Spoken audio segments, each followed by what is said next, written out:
Hi everybody, it's me Jill and welcome to Jill Informed.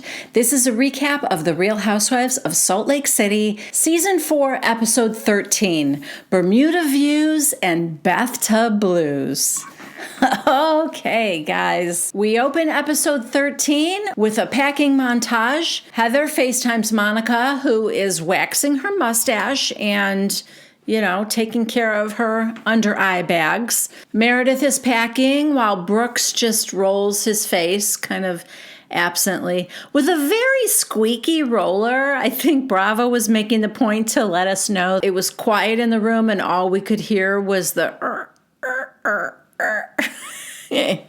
Angie's assistant is helping her pack a bikini that looks like the flag of Greece, which is strange because Angie's not Greek, is she? Anyway, we see Whitney tossing a copy of Bad Mormon in her suitcase. Guess she's going to finally get around to reading the parts about her. More likely she's bringing it to stir the pot somehow. I don't know. But regardless of all of that, I bet it's a pretty good beach read. It seems like the perfect vacation book, actually. Whitney's talking to Justin, and she is, of course, still mourning the loss of her best friend, Sherry. And she's irritated with Lisa because she feels like she's always there for Lisa, but Lisa wasn't there for me. So next, everyone is at the airport. Angie covers a zit on her forehead with 3 rhinestones. Lisa's like, "Oh, what is that on your forehead?" And Angie goes, "Oh, actually, I have a zit, and I covered it with one of those patches. And then it was like, oh no, you could see that, so I just stuck a rhinestone on top of that. And then I thought, well, that looks weird, so I added 2 more on either side." Yeah. And that doesn't look weird. Why didn't she just paint a Greek flag on her forehead? Next, apparently the producers have asked the ladies, what do you know about Bermuda? And in their confessionals, we get things like Whitney saying, "The only things I've heard are scary." And Heather said, "Oh, like pirates and buried treasure. I bet we find Lisa's ring there." Meredith just has a horrible looming feeling that I'm never going to be seen again. Oh, okay. But by all means, still go on the trip. So the whole ride in the Sprinter van, Meredith is super freezing cold. She slept on the plane. She's sleeping now, but she's freezing. She's got a blanket around her. I guess everyone took a sleeping pill or some kind of sleep aid for the plane ride over, but Meredith may have accidentally taken 2. Unclear. I think that was Whitney that thought that. And then, oh my God, is this the house they're staying at? I think it is. I would never leave. I'm just telling you right now. If I ever had the good fortune that house was where I was staying on vacation, you would have to drag me out of there. I would not leave willingly. All right, so everyone gets their own room, and every room is fantastic. Everyone's running around picking their rooms, except for Meredith, because she really thinks that she's coming down with something, and all she wants is a room with a bathtub. That's all she cares about. Everybody else is looking at their balconies and the views and all this stuff. Meredith just wants a bathtub. Yeah, bad news, Meredith, because the rooms that are left only have a shower. So as the ladies are starting to grab a plate for lunch, there's a nice spread there with salads and sandwiches and stuff. As the ladies are starting to fill their plates, Meredith just says, "I'm really not feeling well. I'm going to take a nap." And Whitney goes, "Okay, what room are you in so we can check on you?" Meredith, "I don't know. It's the only one that was left without a bathtub." And off she goes, and everyone's like, "Oh, what just happened?" Angie, "Alrighty then, I think I'm just going to try these potatoes." Okay. In Heather's confessional, she goes, "Well, the trip is ruined. Meredith Marks doesn't have a bathtub. We may as well all go home now." So anyway, Whitney says she's going to go down by the pool. Angie says, "I'm going to meet you there." And while Heather and Lisa go to sit at a little patio table. Monica says she's going to get a plate ready and bring it to Meredith. And they're like, oh, that's nice of you. Heather and Lisa sit down. Heather's confused by something that's on her fruit skewer. It's a little round orange thing about the size of a cherry tomato, which is what Lisa suggests it is. Maybe it's a tomato. Heather goes, on a fruit skewer? Lisa, well, tomato is a fruit. I mean, it is technically, but Heather's like, but would you put it on a fruit skewer? Or would you put it on a shish kebab with meat?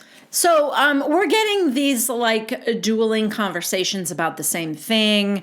Heather and Lisa are talking about Whitney, the whole thing that went down with Lisa and Whitney at Meredith's jewelry party. And down by the pool, Whitney and Angie are talking about Lisa and the same thing. Whitney says to Angie, I do not want to put you in the middle, so don't answer this if you're uncomfortable. But has Lisa said anything to you? And Angie goes, she just said when she left Meredith's event that she was very upset. Whitney, I sent her a text and she never replied. So Whitney thinks that she made Lisa a better person. And to prove that, we see a little flashback from 2 weeks earlier where Lisa is doing a polar plunge with Whitney for Special Olympics. Now we cut to Lisa and Heather. And Heather's like, well, Whitney said she's been helping you like not make it all about you. Oh, God. I mean, I think it's funny, but also I know what Heather's doing, right? Nobody can accuse Heather of not being a pot stirrer. She's like, she's really proud of you and how you're changing yourself. And Lisa goes, wait, what? Heather, you know, like Whitney said that she's had like hard conversations with you, helping you like not to react to things. Lisa, when did she say that to you? And Heather goes, like 3 days ago. She said you're a better person now. You don't feel that way? In Lisa's confessional, she goes, geez, give a girl a crystal and she thinks she's the Dalai Lama. Like she really thinks that hanging out with her makes me a better person. So Lisa goes, no, I'm not having these Tony Robbins conversations with her, so I don't know what she's talking about. This is like shocking to me. Do I enjoy our friendship? 100%. But I've never felt like I feel like a better person with Whitney Rose. That's reserved for God and my husband and my kids. Now we check in with Meredith. Monica is bringing her a plate of food. She's feeling a little bit warmer, but she can't believe that even though she's sick, nobody gave her a room with a bathtub. Yeah, it's true. Here's the thing. When you are on a girls' trip with the Housewives, room assignment is an Olympic event. You need to train for that well in advance.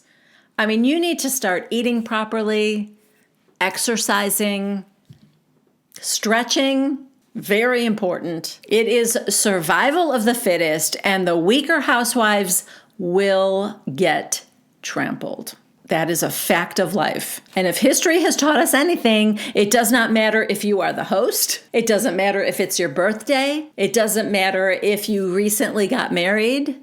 Sorry, Luann. It doesn't matter if you aren't drinking. Again, sorry, Luann, lower level for you. And it apparently doesn't matter if you are coming down with something. When that starter gun is fired, it's every woman for themselves. I'm not saying you have to be the fastest, but you can't be the slowest. So Monica gets her own food now, and she goes to sit down at the table with Heather and Lisa. She's like, Meredith is upset. And the room situation reminded her how selfish everyone is. And Lisa's like, I'm not selfish. Well, not now that you've been hanging around Whitney Rose.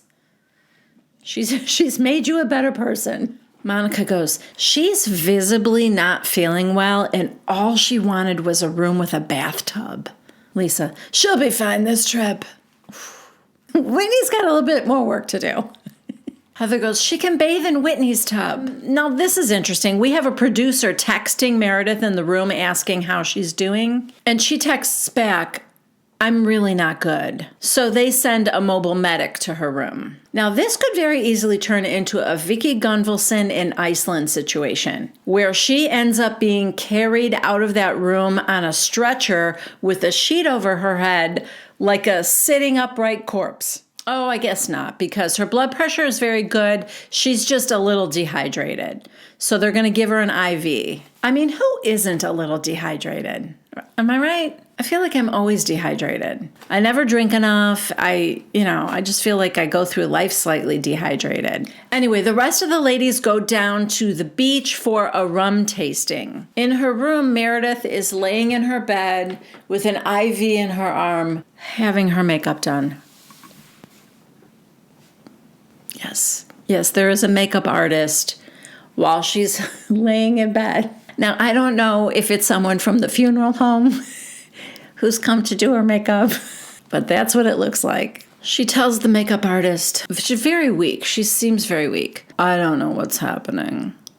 All I know is I am the only person who cares about a bathtub in the only room without one. This woman needs a bath. Stat. Forget the stupid IV. Immerse me in warm water with bubbles. I mean, honestly, she doesn't look like she can even get out of that bed. So I feel like a bathtub would be dangerous unless somebody was standing by.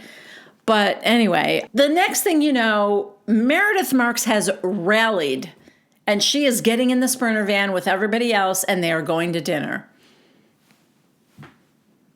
Literally, the last moment we saw of her, her voice was weak. She didn't know what was happening. The only cognizant thought that she had in her head was that she didn't have a bathtub. That's all she knew. And now she's dressed and ready and hopping on the van. Everyone's like, oh, Meredith, yay, are you okay? How you doing? Are you okay? I'm all right. I do have a question for everyone in this van. Who here has a room with a bathtub in it? Heather's like, oh boy. I mean, you had to know it was coming. Heather's like, I do. And everyone else is like, yeah, there's one in my room. I have one too. Everyone raises their hand. Even the driver, I think, was like, I also have a bathtub, ma'am. Meredith, you all saw me, white as a ghost, covered in blankets in the middle of an island.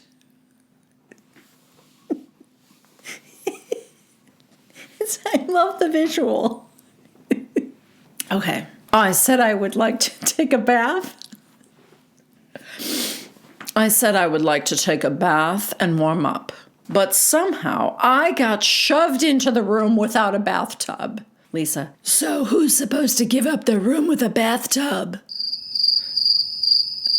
Silence. In Heather's confessional, she goes, I don't know if Meredith saw the itinerary, but there is no time for a leisurely soak in the bathtub. Bravo provides us with a little flashback to 2 hours earlier when everyone was on the beach for the rum tasting, wondering where Whitney was, waiting on Whitney. What we didn't see then is that Whitney was in her room taking a bath. Like literally, like blowing bubbles. Oops. Lisa, you didn't say you needed a bath. And Meredith goes, yes, I did. If I knew somebody needed a bath, I would have given them, and she's going on and on and on. In Heather's confessional, she goes, wow, less than an hour ago, Meredith was on death's door. And now she's pouncing on us like she drank from the fountain of youth. I don't know what was in that IV, but how can I get some? Angie goes, I thought you just weren't feeling well, but Meredith, earlier you were making snarky comments about her, laying on her back and spreading her legs. Meredith, that was you. And Angie goes, no, you said that on the tour. Okay, I'm wondering when they went on a tour. She means when they went on the tour of the bedrooms, I guess, before they were picking their rooms. We see a flashback to that, and it was Heather. She's talking about Heather. They were in Heather's room, and it had 2 bathrooms or something. And they were teasing her. Angie was teasing her, saying, oh, that's great for when you bring home men or something like that. And then Meredith was I thought it seemed like Meredith was piggybacking off of that. I thought they were all kidding. They were all laughing. Anyway, now Meredith says, I was just throwing your words back at you. And now we're going back to the fight between Meredith and Angie again. Angie thinks Meredith is low and dirty. Meredith says, no, Angie, you're the lowest and the dirtiest. It's fun. And now it's time for dinner. The table is right by the water. It's beautiful. Their server is wearing Bermuda shorts, which I think is a cute touch. And Angie is seated directly across the table from Meredith. Why?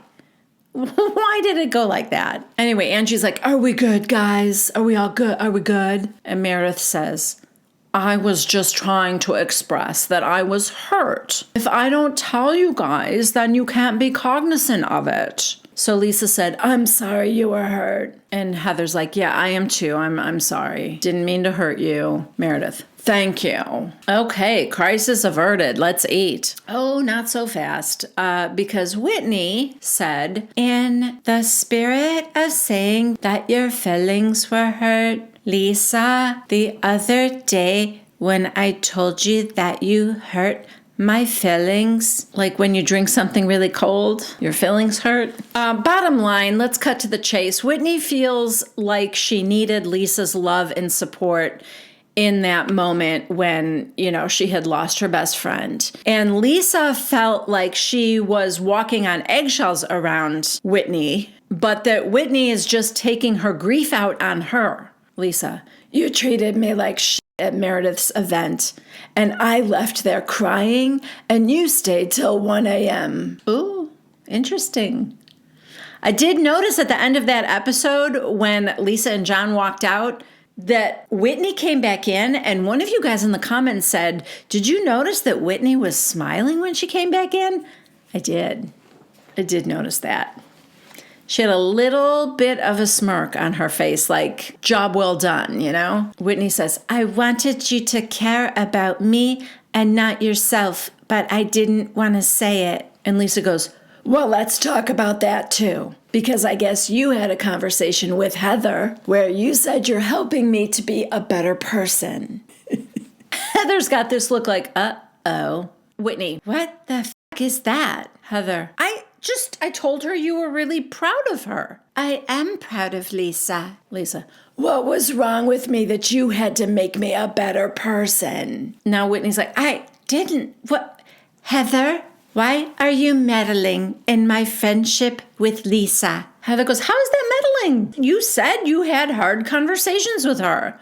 Whitney, I love Lisa. And Heather's like, I love her too. I love you. How is that meddling? Then Whitney looks directly at Lisa, not at Heather, and she goes, she's spinning this. Heather, that's not spinning. That is word for word what you said. That Lisa, you don't understand how self-absorbed you are. Oh, no. I mean, where's the lie? I know it. You know it. I think Lisa knows it, really. Whitney. You're trying to make it so that she'll be mad at me right now. Yeah. Heather, I can't make her be mad at you. I can't make her do anything. Whitney, bottom line, Lisa, I needed you. Lisa complains about being chastised for giving Heather a gift and all those things that, like Whitney was just kind of on her the whole time at Meredith's thing. And Whitney goes, I wanted you to be self-aware. Ew. Okay, that's not going to go over well. Lisa goes, self-aware. I was dancing on eggshells around you. Dancing? I mean, before she was just walking on eggshells. Feels like you're getting a little more comfortable if you're dancing now. And Whitney goes, when? Lisa, in life, in general, I dance around you. I'm a fucking bulldog. Okay, but I temper myself. I quiet myself around certain people because not everybody can handle it. Whitney, do you do that because you love me or because I can't handle it? Ooh, good question. Lisa, because I love you. I've gone to blows with Heather over you. And Whitney goes, and I've gone to blows with you over Heather. Time out. Are they saying they've literally, like, physically gotten in a fight with each other? Because that's what it means. When something literally comes to blows, it means they're literally now using their fists. At this point, at the other end of the table, Meredith and Angie toast to the fact that at least this isn't about us tonight. And they laugh and they're just like, yeah, they're friends. They're friends now, I think. 2 of them are going out after this. Whitney thinks that she had to be in the middle of Lisa and Heather over the whole church thing and Jack being a missionary, and said something about Lisa's journey. And Heather goes, she doesn't have a journey. She's Mormon 2.0. And for you to even sit there and say that, Whitney, shut the up, Heather. Ooh. Okay, well, that got everyone quiet for a moment. Heather's like, she just said shut the up to me. Whitney, because I need you to shut the up. Heather goes, then you could say it in a respectful way. I'm pissed right now. Whitney, good. Heather, good? Don't you ever say shut the up to me over something that has nothing to do with what we're even talking about. And Whitney goes, okay, Lisa, I was hurt that you didn't respond to me. After last year, I'm used to you being the one that comforts me. So Heather is like incensed by this right now. She wants to know, like, when the hell did you 2 get so close that Lisa is the first person you call when your best friend died? Whitney, you guys have no idea what my and Lisa's friendship is about. Heather, then tell us. We would love to know. Whitney, if I told you, you'd all be triggered and try to ruin it. Lisa is so uncomfortable right now. She's like, I don't really know what she's talking about. It's not, I mean, like, we're friends. I don't, like, it's just, she's really making it sound kind of weird. And Heather goes, that's what I'm fucking talking about. And Monica goes, yeah, that was weird. That comment. Meredith is like, I'm not trying to ruin anyone's friendship. Whitney, you guys are all so jealous that Lisa and I are friends. That's it. And then Heather looks at Lisa and she goes, you better defend me, Liz. This is crazy. And Lisa goes, yeah, she doesn't care if we're friends. And Whitney goes, don't call me crazy. Heather, I said this is crazy. And at the exact same time, Lisa also said, she's saying this is crazy. Like the 2 of them together said it. And Heather goes, thank you. Your best friend said it, so I guess it's true. Then it starts raining and Heather wants to go home. So they all get back to the house. Heather goes to her room for the night. She's done. I think Lisa also goes to her room. The others are in the kitchen now, and they're kind of like eating some leftovers and stuff. Meredith opens some wine. They talk a little bit about what's going on with Heather and Whitney and who would actually win in a fight if it literally came to blows. They're placing bets on who they think would win. Apparently, Whitney has taken jujitsu, so she's pretty confident that in about 2 seconds, she could break Heather's elbow. Why the elbow? I don't know. Anyway, now Angie and Whitney both go to their rooms. They go to bed for the night. And all that's left is Monica, who's still eating something, and Meredith, who's not eating, but she has some wine. And she said, I'll stay up with you. And Monica, she goes, you don't have to. And she said she will. So she said, well, I'm proud of you for expressing your feelings tonight. In Meredith's confessional, she said, I probably wouldn't be here if it wasn't for Monica. She's the only one who's been kind to me here and very supportive. So then Monica says to her, hey, remember how we talked about that page that was messaging us on Instagram? I think some shady shit is going down. Okay, now I'm intrigued. This is nothing I know anything about. And we get a flashback to a lunch that Monica and Meredith had together. This was apparently about 3 weeks ago. They went to lunch together, and then afterwards, they just walked around like Main Street in Park City, which is beautiful. So beautiful. And Meredith happens to mention to Monica that it used to be run by the Greek mafia. And that led to a discussion about Angie and how she could be in the Greek mafia. I mean, if she were Greek. So this is Monica's confessional, and she says, shortly after that, I get a phone call from Meredith telling me that she received DMs from a random Instagram account about Angie, and she asked me to check and see if I had gotten any. So I did, and lo and behold, there were messages. Okay, the first thing I'm noticing is that this person only has 16 followers and 22 posts. So right away, I think that's super fishy. Anyway, here's what it says. Angie K is a total fraud. She's not even close to the level of wealth she represents. In fact, one could say she's broke. She has a current tax lien against her, and her husband has declared bankruptcy. I've attached his bankruptcy filing and her tax lien with address darkened. All public record, but we've known about them forever. Another couple on reality TV misrepresenting themselves. LOL. Shocking, I know. Okay. This smacks of Meredith or somebody in Meredith's camp behind this. That's what I think. I think they opened up a new account.